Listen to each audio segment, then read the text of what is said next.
Olá pessoal, tudo bem? Eu sou o professor Tiago e nessa aula eu quero falar com vocês sobre conjuntos. Bom, o que é um conjunto? Matematicamente falando, um conjunto é uma coleção, classe ou agrupamento de coisas ou objetos que você reúne ali e forma o que a gente chama de conjunto. Ok? Por exemplo, você tem um estacionamento de carro, ele é um conjunto onde você agrupa e reúne ali o que? Carros. É, Uma biblioteca pode ser um conjunto onde você agrupa livros. Uma sala de aula pode ser um conjunto onde você agrupa alunos. Então, um conjunto nada mais é que uma classe, um agrupamento de coisas ou objetos. Beleza? As coisas e objetos que vão ser agrupados e vai compor o conjunto recebem o nome na matemática de elemento. Então, os carros seriam ali os elementos do conjunto, os livros seriam os elementos da biblioteca, os alunos seriam os elementos daquela sala de aula. Então, a gente tem aí que o que é agrupado e reunido num lugar para formar o conjunto, a gente chama de elementos.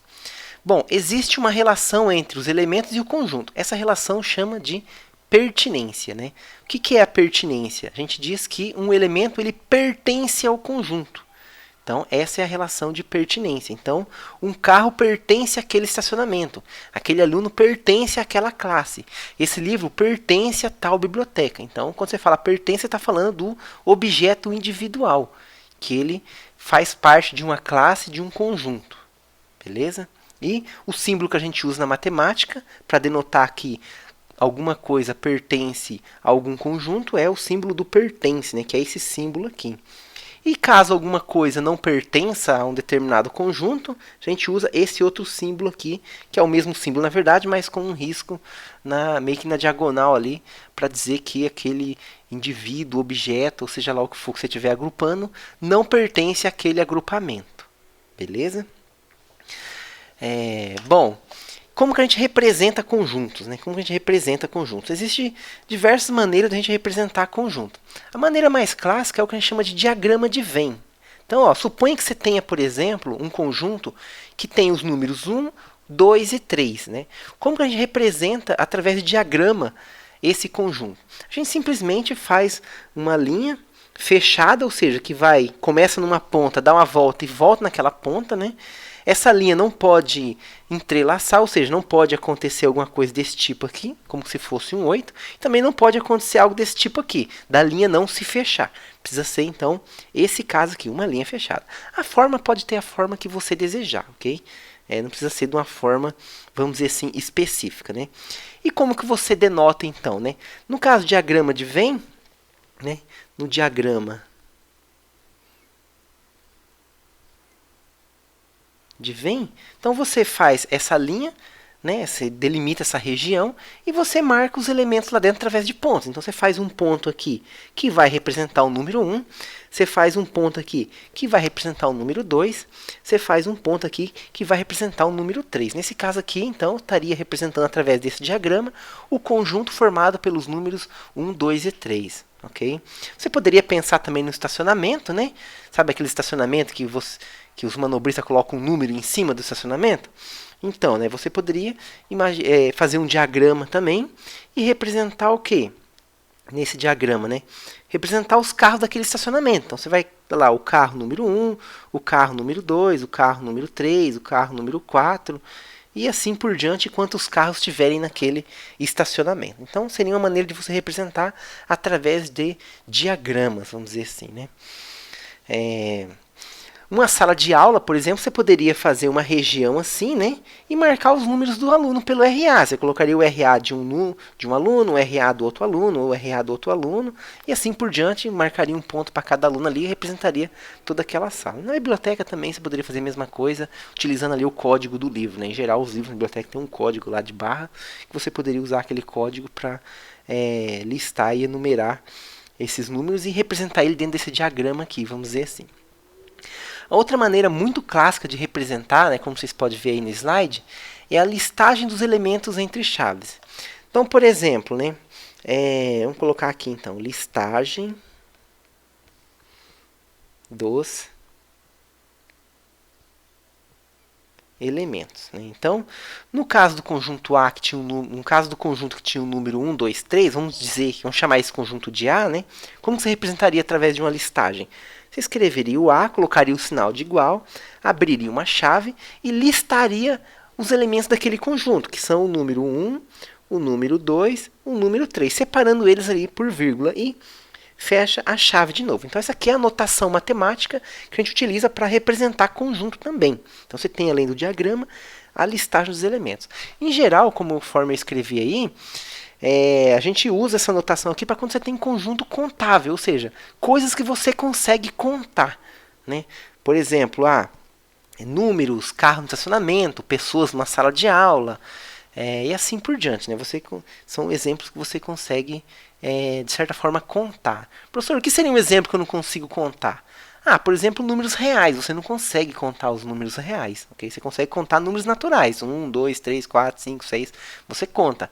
Mas números reais não. Né? Você tem as raízes, você tem o número π, você tem números na forma decimal com infinitas casas decimais, sem padrão de repetição, sem dízima periódica. Né? Então você não tem ali, isso não é uma coisa que você consiga contar. Então você já não poderia representar um subconjunto aí, por exemplo, um subconjunto dado entre todos os números reais que estão entre 1 e 2, por exemplo. Você não conseguiria representar esse número usando essa notação aqui, ok? Você teria que usar uma outra representação. Uma outra representação muito útil, né, que daria para você usar nesse caso aí, seria a descrição por propriedade. Então você tem um conjunto que são formados por elementos, e esses elementos são tais que eles satisfazem uma determinada propriedade matemática. Então você consegue representar eles utilizando a propriedade, né? Que é a descrição por propriedades, né? Que seria então esse terceiro item aí, né? Descrição por propriedades, né? Então, descrição por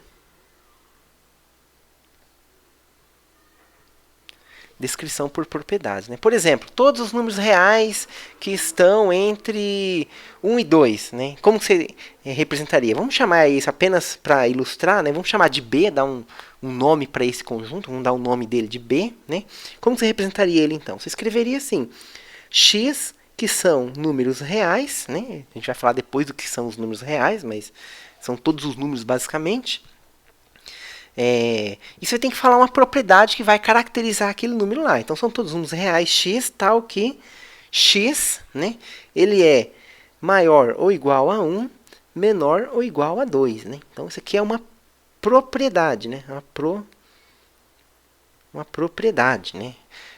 Você poderia também o conjunto dos números pares, né? Que seria quem?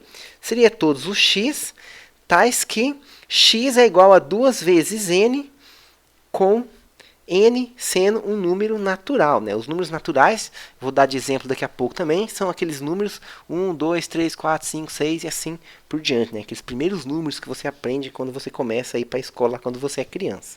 Beleza? Então, isso aqui seria uma propriedade, né?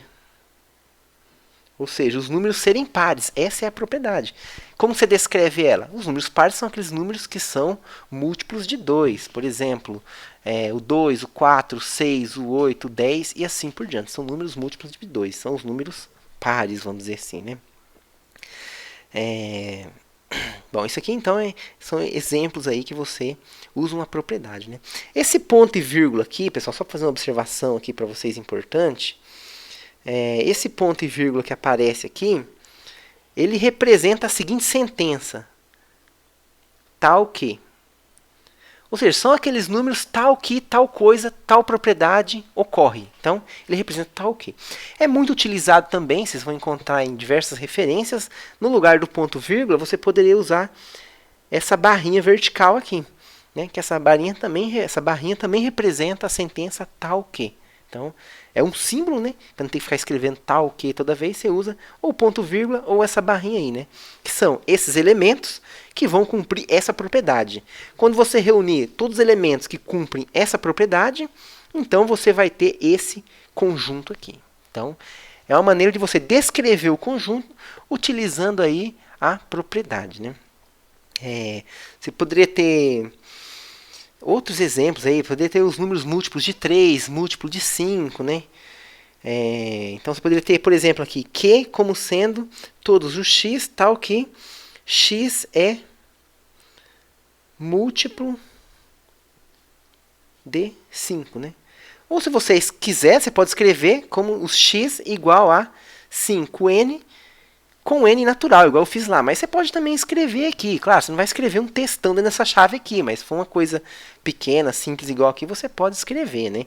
O ideal é usar a notação simbólica, porque aí fica mais compacto. Você não precisa ficar escrevendo coisa aqui dentro dessa chave aqui. Mas se for uma coisinha pequena ali, você pode escrever, não tem problema.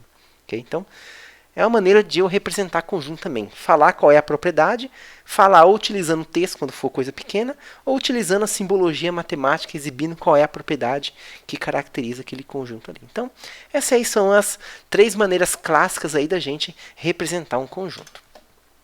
Exemplos de conjunto. Bom, a gente viu o exemplo de conjunto pode ser um estacionamento que tem carros, uma biblioteca que tem livros, uma sala de aula que tem alunos. Você pode imaginar aí um país que tem a cidade, sim, você pode ter conjuntos dos mais diversos tipos possíveis, beleza?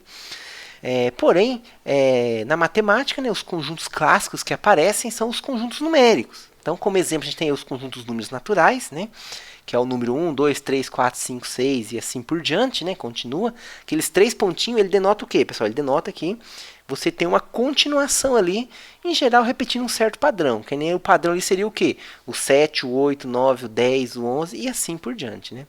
Os números inteiros é a mesma coisa, só que ali eu incluí o 0, né? E 3 pontinhos, quer dizer que a partir do 3 você tem o 4, 5, 6 e aquilo continua indefinidamente. E do lado esquerdo é a mesma coisa, só que aí é o menos 1, menos 2, o menos 3, 3 pontinhos, quer dizer que continua indefinidamente. O menos 4, o menos 5, o menos 6 e assim por diante, beleza? Veja que nos naturais eu não coloquei o 0, né? Os naturais vai ser o primeiro tema que a gente vai discutir no curso de fundamentos, né?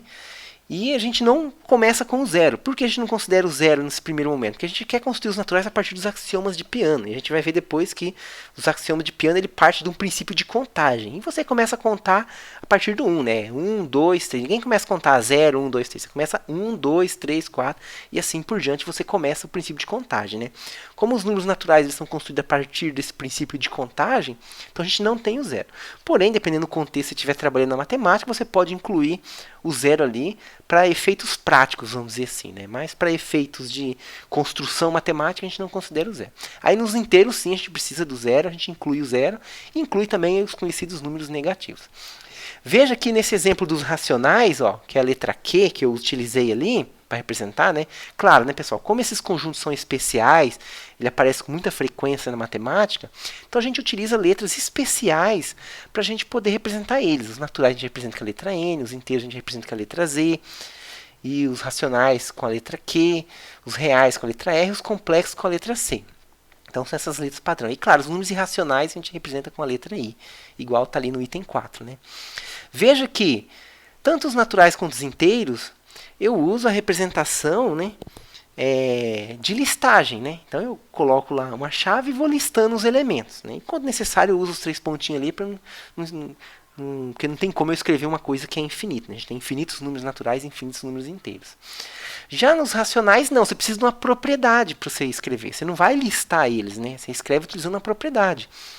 Como eu sei que os números racionais são os números que você escreve na forma de fração, ou seja, aqueles números que você tem um numerador, um denominador, onde em cima e embaixo você tem números naturais, números inteiros, quer dizer, claro, né, com o denominador, que é o número de baixo, sempre sendo diferente de zero, porque na matemática você não pode ter divisão por zero, então, excluindo esse caso aí, por isso que eu coloquei aquele Q diferente de zero ali, então você tem uma propriedade que descreve. Então é a representação do conjunto por propriedade. São o quê? São todos os x, tal que eu consigo escrever o x na forma de fração, onde o numerador e denominador da fração são números inteiros, claro, com o denominador sendo um cara diferente de zero. Então é uma representação por propriedade. Então já é um exemplo aqui de um conjunto numérico e também é um exemplo de como eu represento por propriedade conjuntos, vamos dizer assim, né?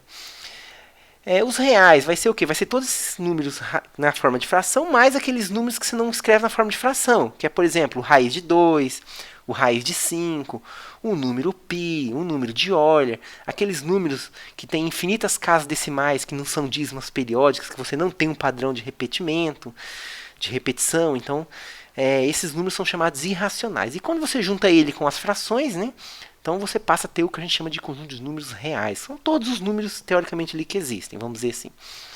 E por fim você tem os números complexos, né, que você vai pegar, vai ser os números ali que você escreve da forma A mais B vezes I, né, onde o A e o B são números reais, né, e o I é um número complexo, né, que é a raiz de -1. Okay? Eu não vou entrar em detalhe desse conjunto numérico, o objetivo aqui é apenas ilustrar eles como exemplos. Claro, né, pessoal, o objetivo, né, num curso de fundamentos aí é o que? A gente vai explorar e construir esses conjuntos, né? Então, basicamente, aqui nesse slide aqui, a gente tem metade da ementa do curso de fundamentos, vamos dizer assim, né? A gente vai construir, ver as propriedades, ver como a gente obtém dos naturais os inteiros os racionais, e assim por diante, né? A gente vai construir esses conjuntos numéricos, né? Mas eu já estou apresentando eles aqui para ilustrar os exemplos clássicos de conjunto que a gente tem na matemática, e claro, para vocês já ir vendo, já ir acostumando, se familiarizando com esses conjuntos aí que a gente vai trabalhar ao longo do curso. Beleza? Bom, vamos avançar aqui. A gente tem alguns conjuntos especiais na matemática, né? Além desses conjuntos numéricos, que é clássico, né? A gente tem alguns conjuntos também recebem esses nomes especiais aqui, que é o conjunto unitário, que é qualquer conjunto que tem apenas um elemento. Então, se você tiver um estacionamento que só cabe um carro, por exemplo, a garagem da sua casa, põe que a sua casa só cabe um carro. Então, a garagem da sua casa é um estacionamento que é um conjunto unitário, só cabe um carro lá dentro. Okay? Então, é um exemplo de conjunto unitário, né? E assim por diante. Por exemplo, se você tiver um outro exemplo aí, poderia pensar num conjunto unitário. Uma bicicleta, né? Um conjunto que só carrega uma pessoa em cima. Então seria ali um exemplo de um conjunto unitário, né? Enfim, qualquer conjunto que só tem um elemento ali dentro, você chama ele de conjunto unitário, né? Um exemplo na matemática que aparece é, por exemplo, o conjunto dos números primos que são pares, né? A gente vai ver depois, mais para frente, os números primos são aqueles números que são divisíveis por 1 e por ele mesmo. Então, por exemplo, o 2, o 3, o 5, o 11, o 13, o 7 e assim por diante. São números que são divisíveis apenas por 1 e por ele mesmo, que a gente chama de primos. Dentre esses números, a grande maioria são ímpares, com exceção de um, que é o 2, que é um primo que é par. Então, se você pensar na propriedade número primo e par, e essa propriedade definir um conjunto, então esse conjunto vai ser um conjunto unitário, que só tem o número 2 lá dentro. Então é um exemplo aí de conjunto numérico unitário. Um outro exemplo muito clássico, pessoal, é o conjunto vazio. Por exemplo, se tiver um estacionamento que não tem carro nenhum lá dentro, esse estacionamento é um conjunto vazio. Se tiver uma biblioteca que não tem nenhum livro lá dentro, essa biblioteca é um conjunto vazio. Uma sala de aula sem alunos é um conjunto vazio. Então, o conjunto vazio, ele aparece aí no dia a dia, vamos dizer assim, né? E na matemática ele também aparece. Você pode estar resolvendo lá, por exemplo, um sistema de inequação, né? E chegar num conjunto de solução, como sendo, por exemplo, que eu escrevi no slide aí, todos os x tais que x é menor que 1 e x é maior que 2. Como não existe número que é menor que 1 e maior que 2 ao mesmo tempo, né? Ao mesmo tempo, então a gente tem que esse conjunto é vazio. Ou então aquele conjunto dos números x tais que x é diferente dele mesmo. Isso não existe na matemática. Então é um absurdo você falar isso, né? Uma sentença falsa, uma propriedade falsa. Todo número é igual a ele mesmo, não tem como ele ser diferente dele mesmo. Então, se você fosse procurar aqueles números que são diferentes dele mesmo, o resultado dessa procura, né, o conjunto solução disso, seria um conjunto vazio, porque não existe aqueles elementos. Então, tem essa aplicação do ponto de vista matemático, e mais, você pode usar essas sentenças falsas ou inexistentes, no caso ali daquela solução da inequação, né, que não existe número que é menor que 1 e maior que 2 ao mesmo tempo, para representar o conjunto vazio. Então você pode representar o conjunto vazio com uma sentença falsa também. Então vale as duas coisas, vamos dizer assim, né? Tanto você usa o conjunto vazio para denotar aqueles conjuntos, como você pode usar aqueles conjuntos para denotar o conjunto vazio. Bom, Conjunto universo. O conjunto universo também ele é muito importante na matemática. Por quê? O conjunto universo ele é o que estabelece o ambiente que você está trabalhando. Vamos pensar, por exemplo, num estacionamento. No estacionamento, né, a gente fala, por exemplo, a gente enxerga ele, o conjunto universo, estacionamento, como sendo um conjunto que vai ter carros lá dentro, não é mesmo? Mas a gente sabe que no estacionamento pode ter o portão, a cancela de entrada, você pode ter árvores, você pode ter a cobertura, você pode ter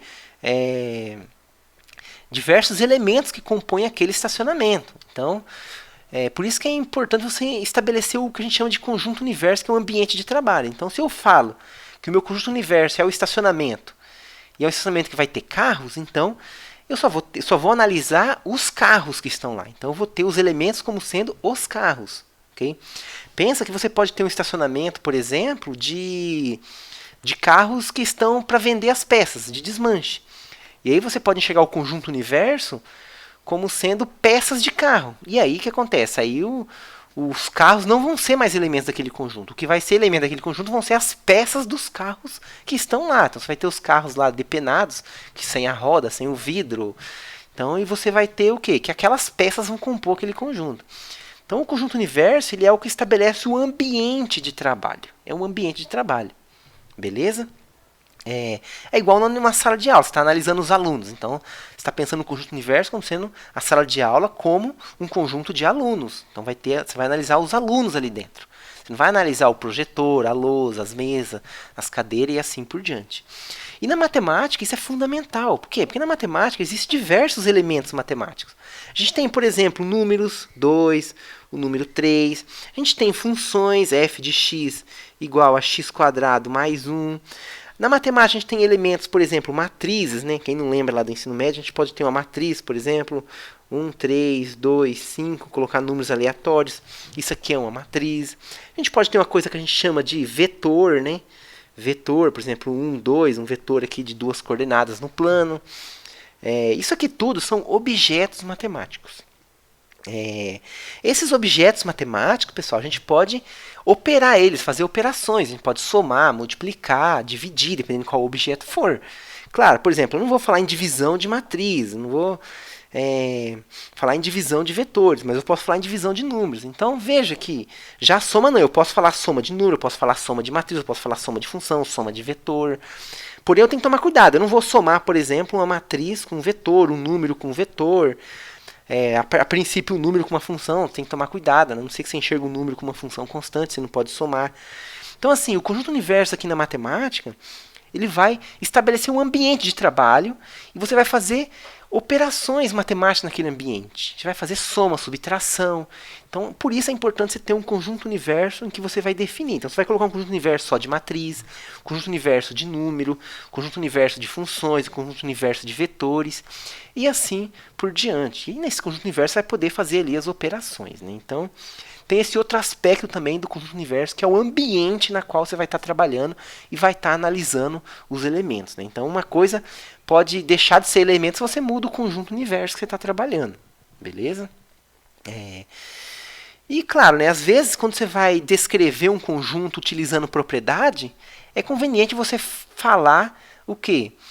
Que você falar quem é o conjunto universo. Por exemplo, eu estava falando naquela hora dos números pares. Suponha que você vai denotar aqui por B, ou melhor, por P, o conjunto dos números pares. Então, você escreveria o quê? O x tal que x é par, por exemplo. Ou você poderia escrever x igual a 2n com n natural, os múltiplo de 2, porque eu sei que os pares são exatamente os múltiplos de 2. Mas eu posso escrever dessa maneira aqui. Aqui, se eu escrevo dessa maneira aqui, tem que estar implícito o quê? Que o meu conjunto universo são números naturais ou inteiros, né? Que são os números que faz sentido eu falar que são pares ou não. Ok? Então, ó, uma maneira mais correta seria você exibir qual é o seu conjunto universo. Então, a maneira mais correta para você representar esse conjunto seria você escrever P igual a quem? Ao x pertencente, por exemplo, aos números inteiros, né? Aos números inteiros, tal que x é par. Então, aí não tem perigo, por exemplo, de alguém questionar, mas o que é uma matriz par? O que é uma função par? Até existe função par, mas em outro contexto totalmente diferente, né? Não nesse daqui. O que seria, por exemplo, um vetor par? Então, para não ter esse perigo de confusão, você pode, né, estabelecer um conjunto universo na sua notação de conjunto. Isso é uma coisa muito útil e eu recomendo vocês sempre fazer assim. Vocês vão estar pecando pelo excesso no máximo, vamos dizer assim, né? Não vai ter perigo de ficar muito errado, né? Então, coloca o conjunto universo ali para estabelecer o ambiente que você está trabalhando. Então, quando a gente fala de conjunto, é interessante a gente ter bem fixado o que é a noção de conjunto universo. Bom, eu vou falar agora com vocês rapidamente de subconjuntos. Pessoal, o que é um subconjunto? O subconjunto nada mais é que um conjunto dentro do outro conjunto. Okay? Então, por exemplo, no estacionamento de carros, o que seria um subconjunto? Seria os carros sedãs. Vamos pegar os carros que são sedãs. Os carros que são utilitários. Vamos pegar os carros brancos, os carros pratas. Vamos pegar os carros novos, os carros velhos. Então você pode, no estacionamento ali, pegar novos grupos, que vão ser, por estar num grupo maior, você vai chamar ele, grupo não, conjunto, desculpa pessoal. Então, você vai, na verdade eu queria falar agrupar, né? Você pode agrupar elementos ali que vai ser novos conjuntos, que por estar dentro de um outro conjunto, você vai chamar de subconjunto. Okay? Que é um conjunto dentro do outro conjunto. Então, o subconjunto dos carros amarelos, o subconjunto dos carros pratas, subconjunto dos carros sedãs e assim por diante, né? Numa livraria você pode ter o subconjunto dos livros de geografia, o subconjunto dos livros de matemática, o subconjunto dos livros de física. Então você pode ali reagrupar elementos ali dentro e formar o que a gente chama de subconjunto. Então você tem conjunto e subconjuntos. Matematicamente, como que a gente analisa isso? Né? Como que a gente trabalha essa questão de subconjunto aí? Matematicamente falando, pessoal, eu vou falar que B é um subconjunto de A, né? Eu vou usar a notação desse símbolo aqui, que é o símbolo de inclusão, é o símbolo de inclusão. Então, eu vou dizer que B está incluso, né? Ou, na verdade, a gente fala que ele está contido num conjunto A. Então, B é um subconjunto de A, B está contido em A contém o subconjunto B, né? C e somente C, todo elemento que está em B também está em A. Esse C e somente C significa o quê, pessoal? Significa o quê? Que se todo elemento de B, se B está contido em A, então todo elemento de B está em A. E se todo elemento de B está em A, então B está contido em A. Então quer dizer o quê? Que vale as duas afirmações. Tanto a ida, ou seja, se eu escrevo B contido em A, que é o que está escrito aqui, então eu posso dizer o quê? Então a gente tem esse símbolo aqui, né? Que é o somente C. Né? O somente C. Todo elemento, para todo elemento de X, né? X pertencer a B implica que X também pertence a A. Né? E a gente tem o C, né? Que é o quê? Que seria o contrário. Né? Se para todo elemento X, X pertencer a B implicar, isso aqui é o símbolo de implica, que X também está em A, né? E isso valer para todo, então esse símbolo aqui é o símbolo de para todo, né? Que a gente usa para não ficar escrevendo para todo toda hora, a gente usa esse símbolo aí. E para não ficar escrevendo implica toda hora, a gente usa esse símbolo aqui. Então, se para todo x, x pertencer a B implicar que x pertence a A, então eu posso vir aqui e dizer que B está contido em A. Então, da mesma forma que daqui eu venho da direita para a esquerda, daqui eu venho da esquerda para a direita. Então, essa é a noção de B está contida em A. Uma coisa implica na outra e a outra implica na uma. Isso tudo, ao invés de eu escrever esses dois símbolos aqui, eu posso trocar ele por um símbolo só, que é o símbolo de equivalência. Símbolo de equivalência, que tem o nome também de C e somente C, que é uma implicação que acontece, C a outra acontece, mas somente C a primeira acontece também. Então, é C e somente C. Beleza? E esse símbolo aqui que também é chamado não só de C e somente C, não significa apenas o C e somente C, mas significa também a equivalência, a ida e a volta. Okay? Então, fica aqui uma pequena aulinha de lógica para vocês aí. E claro, quando vocês estudarem lógica, vocês veem isso aqui com muito mais propriedade, aí você estuda muito mais a fundo isso aqui. Okay? Mas o C e somente C que está escrito ali tem essa noção aqui e está associado a esses símbolos aí. Beleza, pessoal? Então, em resumo, um cara vai ser subconjunto do outro se todo elemento de um é elemento do outro. E se todo elemento de um é elemento do outro, esse cara também é um subconjunto. Então essa é a noção de subconjunto. Beleza? E a gente tem aqui essas representações simbólicas com o símbolo de inclusão. Pessoal, vocês têm que tomar muito cuidado para não confundir, por exemplo, o que é B contido em A e o que é um Azinho pertencente a A. Quando que você usa B? Quando você usa A. O B é para subconjunto. O B é subconjunto. Ok? O Azinho é elemento. Então, pessoal, elementos pertencem. Por quê? Porque a relação entre elementos e o conjunto é a relação de pertinência. A relação entre subconjuntos e um conjunto é a relação de inclusão. Então, essa aqui é a relação de inclusão, essa aqui é a relação de pertinência. Elementos pertencem.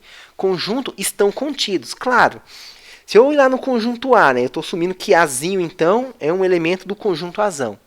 E eu tomar o subconjunto formado pelo elemento A, veja que eu listei o elemento aqui entre chaves, então agora que eu estou pegando um subconjunto. Isso aqui eu falo que está contido em A. Só que agora eu não estou olhando A mais como elemento de A, eu estou olhando A como um subconjunto. Então eu montei um conjunto, fui lá, peguei o elemento A, coloquei nesse conjunto. Então veja que a notação aqui, ó, é totalmente diferente dessa notação aqui. Vocês nunca podem esquecer. Elementos pertencem, subconjunto estão contidos. Beleza, gente? Naquele exemplo do estacionamento, por exemplo, né? O carro ele pertence ao estacionamento. O livro ele pertence à biblioteca. O aluno pertence àquela turma. Ok? Claro, agora se você enxergar o estacionamento como sendo um conjunto universo, né? E esse conjunto universo de estacionamento sendo formado por peças de carros, né? Por exemplo, num desmanche, aí você teria o quê? Que o carro ele estaria contido porque você estaria olhando ele como as peças dele. Você estaria falando que o seu conjunto agora não é mais o estacionamento como conjunto de carro, e sim como um conjunto de peças. E aí um pneu, por exemplo, pertenceria ao estacionamento. O carro ele estaria contido. Isso se você olhar o estacionamento como conjunto universo de peças. Se você olhar o estacionamento como conjunto universo de carros, aí o carro pertence. Porém, os carros sedãs, né, o subconjunto dos carros sedãs, estão contidos naquele estacionamento. Então, a diferença de um para o outro, essencialmente, é elementos pertencem, subconjuntos estão inclusos, ou estão contidos. Né? Ou o conjunto contém os subconjuntos. Beleza, pessoal? Espero que tenha ficado claro isso aí. Bom, por fim aqui, né, eu quero falar rapidamente com vocês do conjunto das partes. O que é o conjunto das partes, pessoal? O conjunto das partes nada mais é que eu fazer uma reunião, de eu agrupar todos os subconjuntos possíveis de um conjunto. Todos os subconjuntos possíveis de um conjunto. Vamos pegar, por exemplo, aqui, ó, conjunto A, como sendo o conjunto formado pelo número 1 e 2. Então eu vou listar para vocês quem são os subconjuntos possíveis de A. Quem são os subconjuntos possíveis, né? Então, o subconjunto possível que tem é quem? O subconjunto vazio. Né? O subconjunto vazio está em A. Então, é um subconjunto possível. Um outro subconjunto possível é o subconjunto formado pelo elemento 1. Eu posso ter o subconjunto formado pelo elemento 2. E eu posso ter também o subconjunto formado pelo elemento 1 e 2. Então, veja que a gente tem duas extremidades aqui. A primeira extremidade aqui é o conjunto vazio, que não tem nenhum elemento, que está lá dentro daquele conjunto. E é o conjunto aqui, que é o próprio conjunto A. Então, se eu pensar o próprio conjunto A, eu posso enxergar ele como um subconjunto dele mesmo. Então, todo conjunto é subconjunto de si próprio. Então, isso também caracteriza um subconjunto. Então, com isso daqui, eu vou formar o que a gente chama de conjunto das partes de A, né? Que eu uso essa letra P assim, né? Um Pzinho mais estiloso aqui, que vai ser o conjunto das partes de A. Então, eu vou listar aqui os elementos desse conjunto das partes. Por que elementos? Eu estou montando um novo conjunto. Professor, mas você está montando um conjunto e você vai colocar nesse conjunto subconjuntos de A, que subconjuntos, por definição, é um conjunto.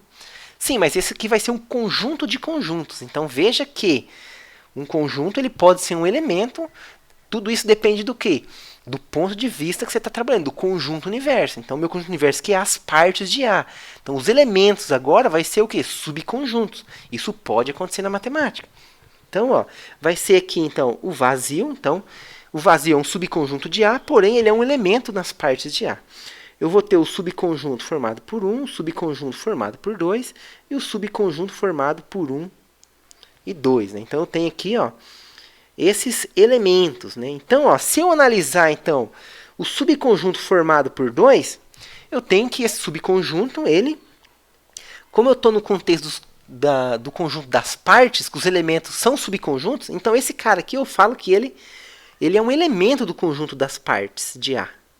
Ok? Porém, se eu analisar esse mesmo cara, só que agora no conjunto universo A, eu vou ter o quê? Que 2 ele está contido em A. Aqui você tem um conjunto universo, aqui você tem outro. Veja que essa é a diferença. Então, dependendo do conjunto universo, você muda a noção de pertinência para inclusão. Como o conjunto das partes, os elementos são subconjuntos, eu falo então que esse conjunto ele é um elemento, então ele pertence. Por quê? Porque eu estou analisando um ambiente, um conjunto universo, onde os elementos são conjuntos. Isso pode acontecer. Ok? E eu tenho que o 2 ele pertence ao A. Então tudo isso aqui é verdade. Ok? Eu posso falar que o 2 pertence ao conjunto das partes de A? Se eu escrever só isso aqui não vai estar correto. Por quê? Porque as partes de A são subconjuntos. Eu só coloquei só o 2, então ele não é subconjunto. Eu teria que fazer igual tá aqui, para ser verdade isso aí. Beleza? Então, isso aqui é o contexto. Uma observação interessante a respeito aqui. A gente costuma denotar o número de elementos de um conjunto por n daquele conjunto. Então, por exemplo, o A aqui, eu tenho o quê? Eu tenho que o número de elementos de A, né? Ou seja, o n de A vale quem? Vale 2. Né? Vale 2. E aqui, o conjunto das partes de A, quantos elementos eu tenho no conjunto das partes de A? O número de elementos das partes de A, nesse caso aqui, ó, foi 4. Foi 4. 4, se vocês observar, é exatamente 2 ao quadrado. E esse ao quadrado que aparece aqui, né? Esse ao quadrado que aparece aqui, é o mesmo 2 que aparece aqui. Isso, pessoal, não é coincidência, tá? Não é coincidência. A gente vai ver depois, mais para frente, uma propriedade que fala o quê? Que se o número de elementos, né? Se o número de elementos de um certo conjunto A é igual a um certo casinho, né? Certo casinho, então o número de elementos do conjunto das partes desse conjunto, ele é 2 elevado a k. Beleza? Então, você pode constatar isso, né? Você pode tentar fazer. Pega um conjunto, por exemplo, se eu tiver um conjunto A, se eu tiver um conjunto A como sendo, por exemplo, o conjunto vazio, vamos dizer aí, né? Conjunto vazio. Se A for igual ao conjunto vazio. Então, quem que é o conjunto das partes de A? O conjunto das partes de A, né? O único subconjunto possível para o conjunto vazio é o próprio conjunto vazio, né? Então, quantos elementos tem aqui? Então, aqui, o n de A, ele vale 0, né? E aqui, o número de elementos das partes de A vale 1, né? E 1, na verdade, é 2 elevado a 0, né? Então, você tem que esse 0 que está aparecendo aqui, ele veio aqui para o expoente. Isso sempre vai acontecer. Você pegar um conjunto B aqui, vamos dizer aqui um conjunto B, né? Um conjunto B. Deixa eu pegar a cor aqui, que eu não sei onde foi parar a minha cor. Pega um conjunto B aqui, como sendo um conjunto formado só por elemento 1. Então, quem que é as partes de B? As partes de B vai ser quem? O conjunto vazio e o conjunto formado pelo número 1. Né? Então, aqui você tem que o número de elementos de B é igual a 1. E aqui, né, você tem o quê? Você tem que o número de elementos, né, das partes de B, né, é igual a 2, que é nada mais que 2 elevado a 1. Né? Então, esse cara aqui é exatamente o expoente ali. Na verdade, isso vai ser uma propriedade que é verdadeira. Observação, vocês nunca podem concluir que uma propriedade é verdadeira, né, olhando só para alguns exemplos. Porém, nesse caso aqui, eu estou afirmando para vocês. Né, para você verificar que uma propriedade é verdadeira, por exemplo, aqui, para eu falar que se o número de elementos de A é igual a K, então o número de elementos das partes de A é 2 elevado a K, isso que você tem que fazer uma demonstração no índice K, para todo elemento K. Então, só o fato de valer a propriedade para alguns elementos, igual eu fiz aqui, não justifica que isso vai ser verdade para todos. Beleza, pessoal? Então, você tem que fazer uma coisa chamada demonstração para justificar aquilo. Porém, nesse exemplo em específico, eu afirmo para vocês, né? Isso vai ser verdade, é possível demonstrar esse fato aí. Então, isso aqui é um conjunto das partes, né, pessoal? Então, a gente resolve aqui, termina essa aula aqui, meio que ilustrando para vocês aí quem são os tipos principais de conjuntos numéricos, alguns conjuntos que aparecem na prática no dia a dia. E esses conjuntos especiais, né? O conjunto vazio, o conjunto unitário, o conjunto das partes de um outro conjunto. Então, isso aqui é o básico do básico ali dos conjuntos. Então, na próxima aula eu quero falar com vocês das operações que você pode ter nos conjuntos, propriedades, união, interseção e etc. Né? Mas, por uma primeira aula aqui, para introduzir os tipos de conjuntos, os conceitos clássicos, era basicamente isso que eu queria falar com vocês. Bom, então, até uma próxima oportunidade. Um abraço a todos, espero que vocês tenham entendido e até mais.